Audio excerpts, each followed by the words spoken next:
Today, we're going to have a look at the EWM demo for the inbound scenario.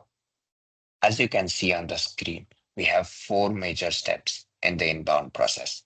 First, the inbound delivery creation, which has a precursor of a purchase order to be created. Second, receiving of the product in the warehouse, followed by packing it into an HU, could be a pallet or carton. Third, creation of the putaway tasks, followed by execution of the putaway using the RF framework and taking the product to the desired storage location. As you can see, we have a sample data on screen, which would be involved in this entire inbound scenario. First, we have the purchase order number. Second, the storage types that we have defined into the system. Pallet for pallet put away, carton for carton put away. Third, the product code, followed by the packaging materials, depending on what pack spec you define for each packaging material. For pallet, we could have 24 units per pallet. For carton, we could have defined 6 units per carton. As we have got an overview of the inbound process in EWM, let us go to the demo. What you can see on the screen right now is the SAP Fiori app. The system which we are going to run the demo on is the SAP S/4HANA with embedded EWM.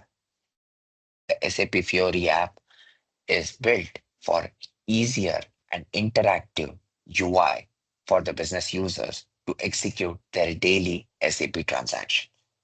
Before we start the demo, I would like to show you the favorite section which we have over here.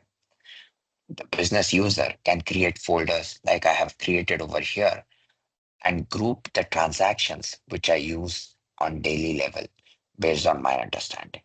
So I have a folder created for purchase and product master where I have transactions or tiles for purchase orders, inbound deliveries, all clubbed into one folder, which can give me easy access. The second folder I've created is for EWM settings and master data, which includes transactions regarding RF, products, warehouse monitor, and creation of ad hoc warehouse tasks. Before we move on to the first step of the demo of creation of inbound deliveries, let us check the purchase order, which we have already created in the system.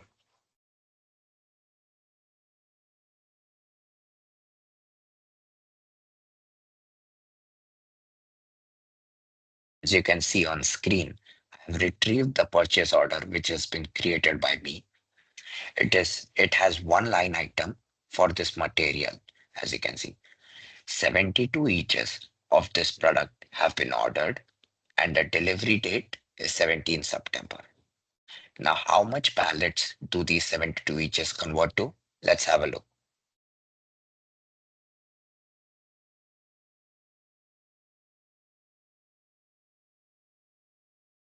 When I look at the additional data of this product, we can see that the unit of measures which have been configured are one pallet is equivalent to 24 eaches, and one case is equivalent to 6 eaches. Since one pallet is 24 eaches, this purchase order is expected to receive 3 pallets worth of this product. Now that we have validated that we have a purchase order in the system, let's go ahead with creating the inbound delivery.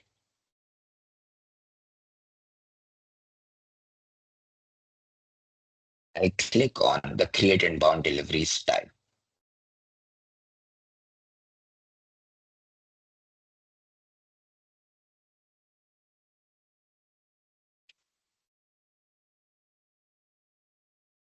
As we can see, our purchase order has come up.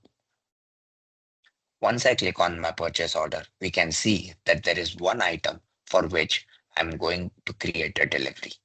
While creating a delivery, I select the purchase order and I confirm the delivery quantity.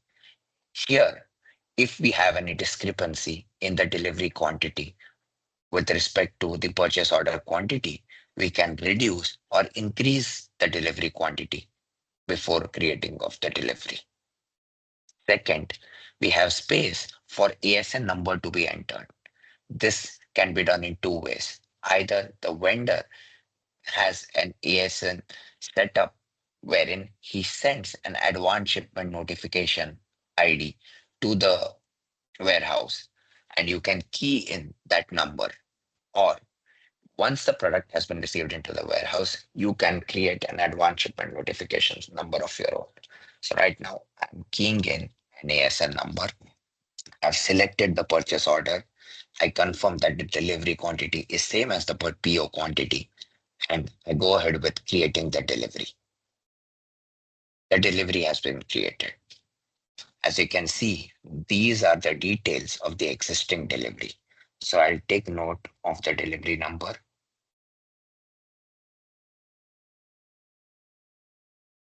I'll also take note of this inbound delivery number.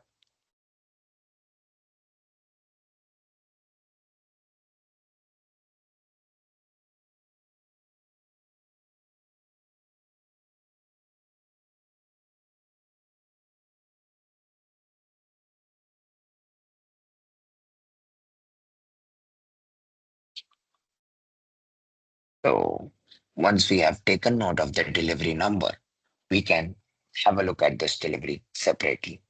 But before that, as you can see, this purchase order has zero open quantities since we have created delivery for all the expected quantity.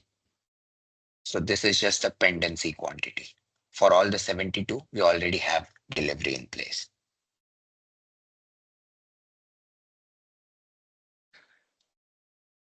Let's go to the inbound deliveries which we have. Our warehouse number is 4,000.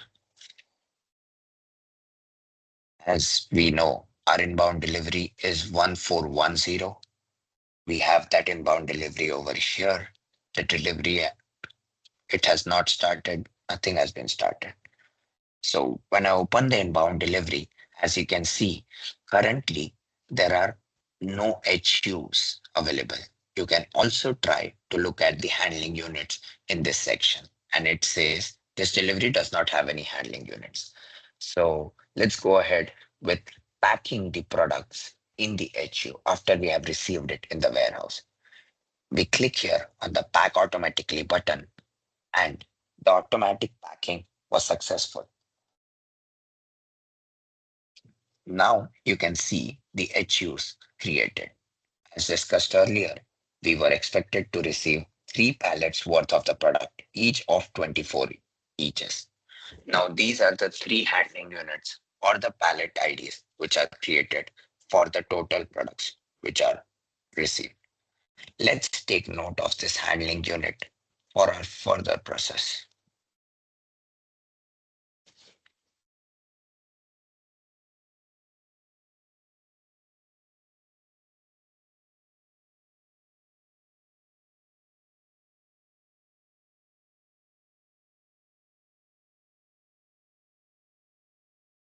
Now that we have the HU information, we can go ahead with our next step, which is execution of the putaway. For that, we'll go to the RF environment. While before we move on to the RF environment, I'd like to highlight that the advantage of EWM over standard WM is we get a built-in RF framework, unlike WM, which requires custom effort. Once we have here to the RF and the user has to log in. Yeah. So before we proceed with the put-away activity in the RF environment, this is an online RF-based environment, but a similar screen would be available to the warehouse operator who sits on the forklift or the reach truck to do the put-away task. So this screen would be visible to his or her handheld terminal. On the handheld terminal, they'll click on the inbound process, put away, and put away by HU. There are different ways to do the put away activity, but now that we have packed the product on to an HU, we'll go ahead with second option. It asks for the HUID. Here we have the HUID. So I'm putting it, but the warehouse operator would scan the HU barcode, and that's how the HUID will get populated in this field. The warehouse operator will press enter, and as you can see, the HU was confirmed into the system. Number of handling units became 1 from 0.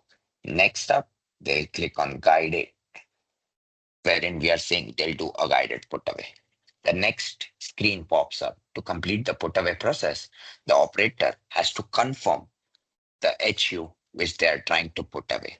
So they'll again scan the HUID. Once that matches the expected value, it will move on to the next field. The next field, as you can see, is the destination bin, which is PALT15. Again, the operator would reach to the destination location, scan the location of the bin. The bin name will get populated in this field. It will be validated against the expected value. And once that matches, it will move on to confirming the last field, which is the destination HU again, which will ensure that they are moving the correct HU from the staging area to the destination bin. So again, they'll scan the HU and confirm the put away activity. Once all three confirmations are completed, the put away task comes to an end. The caveat over here is we can always reduce the number of confirmations based on the business requirement. If we don't want them to confirm the same HU number twice, we can reduce that and eliminate the scanning and confirmation of the uh, barcode. Another thing is the process which we executed right now was a simple process without any uh, quality inspection or deconsolidation. But in a scenario where we might receive a mixed HU or a mixed pallet from the vendor, which we might have to deconsolidate and separate on different HUs, we can also make use of process-oriented storage control, wherein rule-based routing of the HU to special areas before the actual put away can be configured into the system. So system will automatically guide the products to the quality inspection, deconsolidation area before the actual put away of the product.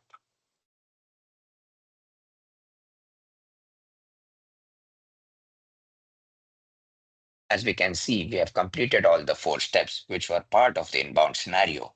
It completes our demo for this process. Thank you.